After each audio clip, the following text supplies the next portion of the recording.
Hi everyone, welcome to exam IQ। Exam IQ की इस video में हम लोग देखेंगे आज दुनिया भर के लोगों ने भारत के स्टूडेंट का पावर कैसे देखा। तो देखा दुनिया स्टूडेंट का पावर दुनिया भर के लोगों ने, क्योंकि जब स्टूडेंट लोग अपनी मांगों के समर्थन में दो ट्वीट हैशटैग का इस्तेमाल करते हुए दो ट्वीट किए थे, speak up for SSC railway student, और दूसरा क्या था, hashtag SSC declare CGL result. तो दोनों ट्वीट जो थे स्टूडेंट अपनी मांगों के समर्थन में किए थे। तो मांग जायज़ है, क्योंकि रेलवे ने 2019 में सभी छात्रों से 500 लेके रेलवे NTPC और ग्रुप डी के लिए वैकेंसी फॉर्म भरवा लिए हैं, लेकिन एग्ज़ाम का अता पता अभी तक कुछ नहीं है। यानी कि चुनाव का लॉलीपॉप दिया गया था।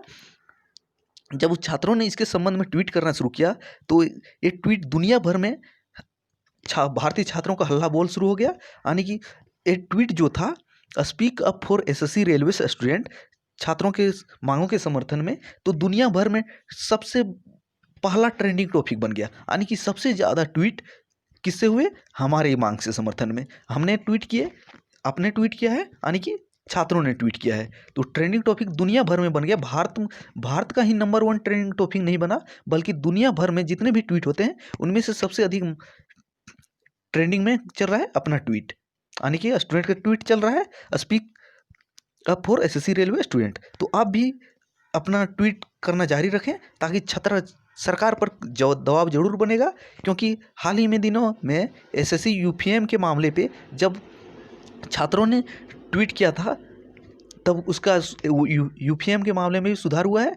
तो इस ट्वीट के बाद भी ट्रेंडिंग ट्वीट के बाद सरकार पर दबाव जरूर बनेगा, और इसके बाद सरकार जरूर कुछ जल्द निर्णय लेने के लिए बाध्य होगी। अन्यथा जो छात्र मिलके सरकार को सत्ता पे बिठाए हैं, तो उसको अगले चुनाव में इसको सत्ता से बेदखल भी कर सकते हैं। क्योंकि छात्र किसी राजनीतिक पार्टी से बिलोंग नहीं करते हैं, क्योंकि उसको छात्रों को अपना रोजगार की ज़रूरत होती है। तो जब उस छात्रों से जब रोजगार ही छीना जा रहा है, यानी कि नए वैकेंसी के तो पता नहीं, जब आप पुराने वैकेंसी जो दिए हैं उसमें हमसे पैसा ले चुके हैं, कुछ में एग्ज़ाम ले चुके हैं, और उसका फाइनल रिजल्ट नहीं जारी करते हैं। आपने SSC के बारे में आपने बार बार नोटिस निकाल रहा है कि कोरोना के चलते रिजल्ट जारी नहीं होगा। तो कोरोना के चलते रिजल्ट जारी कैसे नहीं हो सकता है, जब कोरोना के चलते चुनाव की तैयारी हो सकता है। तो रिजल्ट ऑफिस में बैठ के रिजल्ट जारी करने की तैयारी नहीं हो सकती है आपकी। जब आप चुनाव आयोग 2019 में लगभग 55 करोड़ लोगों को वोट दिलवा सकते हैं, और रेलवे का क्या करना है कि हमारे पास 3 करोड़ स्टूडेंट जो अप्लाई किए हैं NTPC और ग्रुप डी के लिए, उसको एग्ज़ाम देने के लिए हमारे पास संसाधन नहीं है। जब चुनाव आयोग करवा सकते हैं 55 करोड़ लोगों के वोट, तो आप 3 करोड़ करवाने के लायक नहीं है। और इसके लिए तो हमने 500 रुपये हम लोगों से पैसा भी लूटा गया इसको बोलेंगे। जब पहले 50 रुपया फॉर्म का दाम रहता था, 40 रुपया, अब फॉर्म का दाम 500 कर दिए, और 2 साल से पैसा लेके अपने क्या कर रहे हैं किसी को नहीं पता। तो छात्रगण अपने मांगों के समर्थन में ये ट्वीट करते रहिएगा। दोनों ट्वीट, जब तक निकम्मी सरकार स्टूडेंट के मामले में जब तक नहीं जाग जाए, तो अपना ट्वीट जारी रखिएगा। क्योंकि ये ट्वीट अभी तक ग्लोबल बन चुका है, यानी कि दुनिया भर में हमारा ट्वीट नंबर 1 पे चल रहा है। यानी कि ट्रेंडिंग ट्वीट भारत में ही नहीं, दुनिया भर में।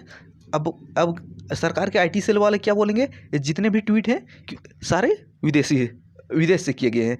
क्योंकि आपने ये न्यूज़ सुना ही होगा कि जब PM मोदी के मन की बात में जब छात्रों ने अपने गुस्सा निकालते हुए यूट्यूब पे डिसलाइक करना शुरू किया वीडियो को, तो बाद में क्या बोला जाता है, ये जितने भी डिसलाइक किया गया है विदेश से। यानी कि जब हम लोगों ने खुद किए हैं इसको डिसलाइक, तो हम लोग विदेशी कैसे हो गए। यानी कि हम लोगों को विदेशी कह के भी अपमानित किया जा रहा है। तो इसलिए आप जितना हो सके इस ट्वीट को ट्वीट करते रहें, जब तक नई मांगें पूरी होती है। तो थैंक्स फॉर वॉचिंग।